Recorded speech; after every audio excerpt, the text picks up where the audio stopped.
څنګه بدلون وکړو، څنګه خپل بد عادتونه پرېږدو، څنګه ښایسته عادتونه خپل کړو. د ژوند د بدلېدا لپاره عادتونه په ژوند کې ډېر مهم رول لري.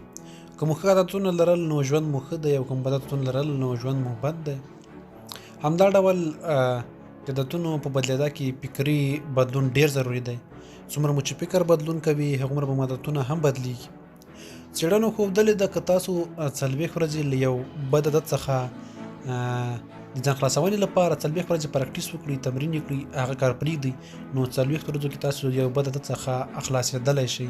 او همدا ډول که د یو ښه عادت د خپلولو او پیدا کېدلو لپاره کوښښ وکړئ 40 ورځې په هغه باندې تمرین وکړئ، نو تاسو د یو ښه عادت خاوند جوړېدلی شئ. دا 40 ورځې زموږ د فکري بدلون لپاره ډېر ضروري دي.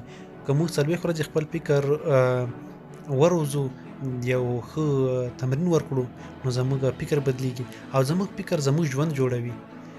موږ د دې توان نه لرو چې ټوله نړۍ بدله کړو، خو موږ ټول د دې توان لرو چې خپل فکرونه بدل کړو، خپل فکرونه جوړ کړو. څومره مو چې فکر ښکلی، ښایسته او ودان وي، هغومره به مو ژوند ښکلی، ښایسته او ودان وي. نو کوښښ وکړئ چې خپل فکرونه د خپل فامیل او د خپلو ملګرو فکرونه جوړ کړئ. د خپلو فکرونو څخه سالمه ګټه واخلئ. ژوند ډېر ښکلی دی، ژوند ته راوګرځئ.